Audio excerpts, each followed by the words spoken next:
नमस्कार। निर्णय की घड़ी के अगली कड़ी में हम लोग चल रहे हैं। तो निर्णय की घड़ी में के अगली कड़ी में हमारा सवाल आपसे ये है कि क्या लोचा है? क्यों हम लोग निर्णय नहीं ले पाते हैं? अगर निर्णय लेना पड़ता है तो बड़ा असमंजस की स्थिति आ जाती है, कौन-सा निर्णय सही है, क्या निर्णय गलत है, क्या निर्णय हमें लेना चाहिए? तो क्यों आखिर ये स्थितियाँ क्यों उत्पन्न होती है लोगों के सामने? सही बात कह रहे हैं। हुँ, दरअसल इस मामले में बड़ी विचित्र स्थिति आती है हुँ, कि हमारी ज़मीन की बेहतरीन स्थिति, हुँ, जैसे हमको उपजाऊ ज़मीन मिली, हुँ। अनुकूल ऋतुएँ मिली, इस तरह से हमारा जीवन काफ़ी आसान रहा। संभवतः दुनिया में सबसे ज़्यादा आसान रहा। सबसे इस आसानी ने हमको कहीं न कहीं लापरवाह कर दिया, अपनी रक्षा के लिए, हुँ, अपने भविष्य के लिए। हमने मान लिया कि हमको सब कुछ आराम से मिलता रहेगा और इसी में जो है कई चीज़ें और जुड़ने लगी, हुँ, जैसे धर्म। हाँ। तो मूलतः हमारा धर्म तो ऐसा नहीं था कि हमको आलसी बनावे। वो मलूक दास वाली लाइन नहीं ना है कि अजगर करे न हाँ, चाकरी पंछी करे न काम। एक समय बड़ी आज भी लोग कहते हैं कभी-कभी, अजगर करे न चाकरी, पंछी करे न काम, दास मलुका कह कह गए गए, सबके दाता सबके राम। दाता राम। तो मूलतः तो हमारे यहाँ जो भी ईश्वर हुए हैं, जिनको हमने भगवान का दर्जा दिया है, हुँ, यहाँ भगवान के मानने ना मानने का प्रश्न नहीं है, हुँ, लेकिन जिनको भी हमारी सभ्यता संस्कृति में, हमारी मान्यताओं में ईश्वर का दर्जा मिला है, हाँ, कोई वहाँ कर्महीन नहीं रहा। सबने अन्याय के खिलाफ, अत्याचार के खिलाफ हथियार उठाया है, अपना संगठन बनाया है और उस अत्याचार का, उस अन्याय का समूल नाश किया है।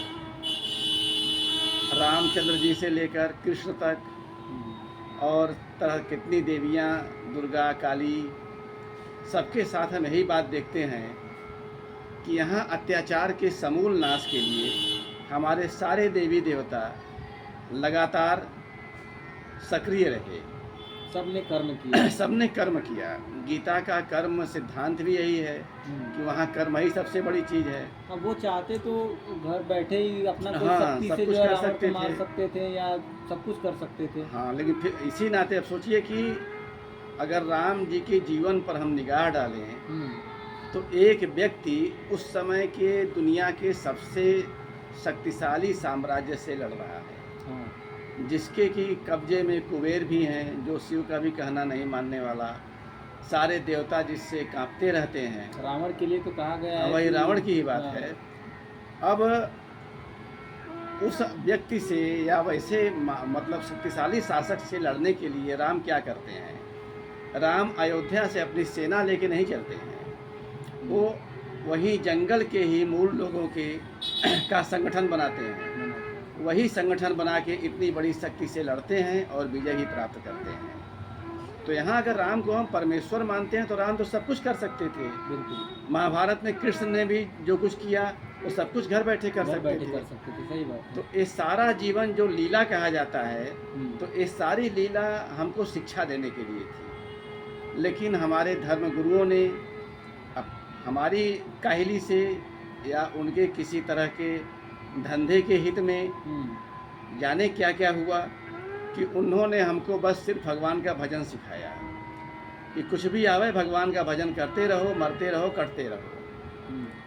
तो यह चीज़ हमारे लिए बहुत नुकसानदेह हुई। यहाँ से लोग कर्म से पीछे हटने कर्म से लगे। पीछे हट गए और चूँकि कर्म से पीछे हट गए, इस नाते हमने अपने निर्णय को भी महत्व नहीं दिया। अच्छा, निर्णय, कुछ लोग किस्मत के भरोसे रह बस जाते वही हैं। बात है कि निर्णय को हमने महत्व नहीं दिया। ये हम नहीं सोच पाते कि आज का हमारा सचेतन निर्णय हुँ, हमारे भविष्य की आधारशिला बनेगा, हुँ, हमारे भविष्य को दूर तक प्रभावित करेगा। हुँ, हम कुछ भी किसी के समझाने से या किसी हवा में उड़ करके, किसी भावना में बह करके कोई भी निर्णय बड़े आराम से हंसते खेलते ले लेते हैं और इस पर कतई ध्यान नहीं देते कि इस निर्णय की क्या अहमियत है। कब दूरदृष्टिता खत्म हो गई है। दृष्टि खत्म हो गई है, उस निर्णय की महत्ता खत्म हो गई है, या यूँ कह लीजिए कि अपने भाग्य विधाता काफ़ी हद तक हम स्वयं हैं, हम्म, यह चिंतन हमारे में से खत्म हो गया है।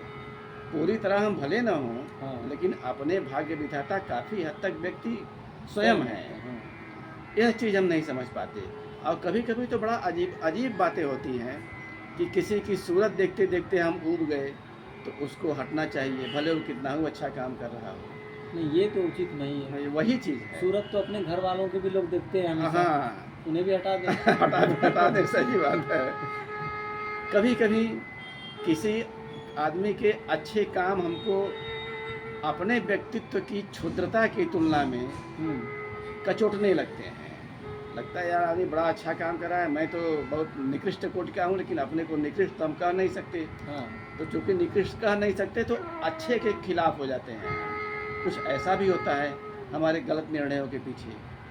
अच्छा गलत निर्णय के पीछे क्या ये भी होता है कि लोग स्वार्थ, निजी स्वार्थ और बहुत अल्प कम समय वाला स्वार्थ देखते हाँ हाँ, हैं। बिल्कुल बिल्कुल, क्योंकि उनके मन में एक कुंठा होती है अपनी काहिलियत के प्रति, अपनी नाकामी के प्रति, हम्म, और वह कुंठा छोटे स्वार्थों के बहाने से भी निकल जाती है, या बिना स्वार्थ के भी प्रतिक्रिया स्वरूप निकल जाती है, और हम आराम से गलत निर्णय ले लेते हैं।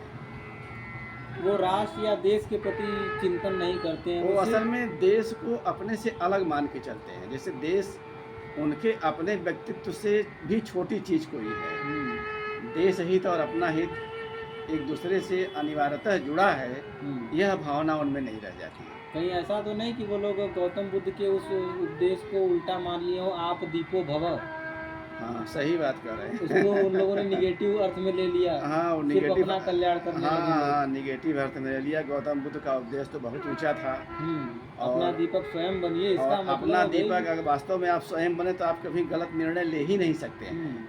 आप कभी गलत रास्ते पर जा ही नहीं सकते जा ही हैं। नहीं सकते। लेकिन अब आप आत्मदीपों को उन्होंने आत्मस्वार्थों ले लिया, हाँ, तो उसके लिए क्या कहा जा सकता वही है। चीज़। अच्छा हमें लगता है कि हमारे यहाँ कुछ लोग जो है, जैसे हनुमान जी अपनी सारी शक्तियाँ भूल गए थे समुद्र डाकने से पहले, वो सारी शक्तियाँ भूल गए थे, बैठे हुए थे, जामवंत जी उनको शक्तियों को याद दिलाएं, तब वो समुद्र को लांघ कर उस पार गए। तो ऐसा है क्या कि हमारे यहाँ भी जितने मानव जाति आजकल है हिंदू समाज में ज़्यादातर, ये लोग अपनी शक्तियों को भूल गए। इन्हें चाहिए भाई कोई जामवंत आए और इन्हें याद दिलाए उन शक्तियों को। अब इतना तो टाइम किसी के पास है नहीं कि घर घर जाकर सबको याद दिलाए कि हाँ तुम कर सकते हो, तुम्हें कर्म करना चाहिए। दरअसल यहाँ बात आती है शिक्षा की। आम तौर पर कहा जाता है हाँ, कि शिक्षित व्यक्ति बेहतर होता है, और अक्सर बड़े उत्साह से या बड़ी गंभीरता से शिक्षा के आंकड़े आते हैं। हाँ, कभी हमारे देश में इतने लोग शिक्षित हैं, इतने अशिक्षित हैं, हम्म, लेकिन यह आंकड़ा नहीं आता कि हमारी शिक्षा का परिणाम क्या है, हमको कैसे शिक्षा दी जा रही है। और जब उस शिक्षा के बारे में आप गौर करेंगे तो यह एहसास होगा कि अशिक्षित से कहीं ज़्यादा खतरनाक कुशिक्षित हैं, क्योंकि हमारी शिक्षा हमको बिगाड़ने वाली है, न कि बनाने वाली है। जिस देश की शिक्षा पहले बहुआयामी थी, हाँ, जिस शिक्षा के भरोसे वह देश सोने की चिड़िया बना था, उस शिक्षा को अंग्रेज़ों ने, बाद में कांग्रेस ने, और आज भाजपा के शासन में भी कह सकते हैं कि कोई बहुत बड़ा फर्क नहीं आया कोई है। बहुत बड़ा फर्क नहीं है। तो उस शिक्षा को उन्होंने हमारे व्यक्तित्व को नष्ट करने का या उसको दिग्भ्रमित करने का साधन बना दिया। आज हमको किसी तरह का हुनर नहीं सिखाया जाता, अपने ज्ञान विज्ञान से हमको वंचित रखा जाता है। आप इतिहास पढ़िए, राजनीति शास्त्र पढ़िए, या जो भी कला वर्ग के विषय हैं, उन सारे विषयों में आप देखेंगे कि विदेशी विचार सर्वोपरि हैं। अच्छा आखिर में आपसे एक लाइन और हम पूछना चाहेंगे, एक सवाल है। जरा सा एक मिनट इसमें। तो ऐसे में क्या होता है कि हमारी अपने आप के प्रति जो सोच होनी चाहिए कि हम कौन हैं, हमारा देश क्या है, हमारे देश की सभ्यता संस्कृति क्या है, इसके प्रति हमारे मन में कोई चेतना बनने ही नहीं पाती है इस शिक्षा के नाते। जब वह चेतना नहीं बन पाती तो हम कहीं न कहीं से आत्मघाती हो जाते हैं, कहीं न कहीं से अपने देश के ही विरोधी हो जाते हैं, और मज़ेदार बात तो यह है कि हम कैसे हो जाते हैं यह हम खुद भी नहीं समझ पाते हैं।